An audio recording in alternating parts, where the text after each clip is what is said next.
Hi everyone, welcome back to mercy recipes. ఈరోజు రాగి ఇడ్లీ ఎలా తయారు చేయాలో చూపిస్తున్నాను. రాగి ఇడ్లీ రాగి పిండితో కూడా తయారు చేసుకోవచ్చు. నేను రాగులు నానబెట్టి ఇడ్లీ ఎలా తయారు చేయాలో చూపిస్తున్నాను. మార్నింగే నానబెట్టానండి.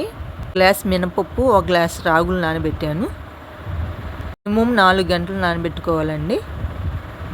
చూడండి, చక్కగా రాగులు మినపప్పు ఎలా నానిపోయాయో వీటిని నీట్గా వాష్ చేసుకొని మిక్సీ పట్టుకుందాం.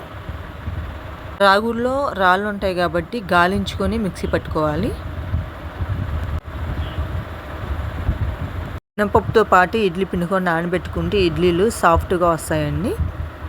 2 గ్లాసులు ఇడ్లీ రవ్వ నానబెట్టానండి. మెజరింగ్ ఎలానంటే, ఒక గ్లాస్ రాగులు, ఒక గ్లాస్ మినపగుండ్లు నానబెట్టుకున్నాం కాబట్టి 2 గ్లాసులు ఇడ్లీ రవ్వ తీసుకున్నాను నేను.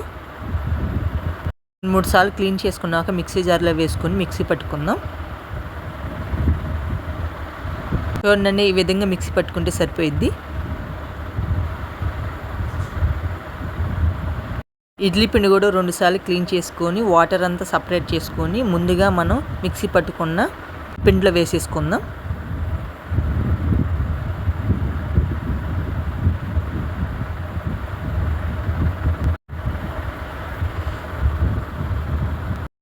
ఇడ్లీ పిండి మినపిండి కలిసేలాగా కలుపుకుందామండి.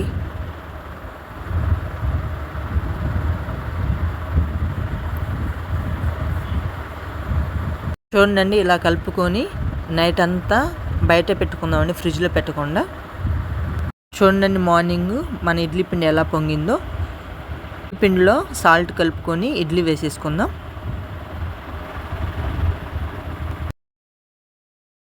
మన రాగి ఇడ్లీ రెడీ అయిందండి. సర్వింగ్ బౌల్లో వేసుకొని సాంబార్తో కానీ పల్లెల చట్నీతో కానీ సర్వ్ చేసుకోవటమే.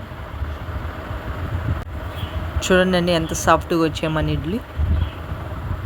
అంతే అండి, హెల్దీ ఇడ్లీ రెడీ అయింది. ఇలా మీరు ఎప్పుడైనా ట్రై చేస్తే కామెంట్స్ పెట్టండి, లేదంటే ఒకసారి ట్రై చేయండి. నచ్చితే లైక్ చేయండి, షేర్ చేయండి, సబ్స్క్రైబ్ చేయండి. Thank you for watching.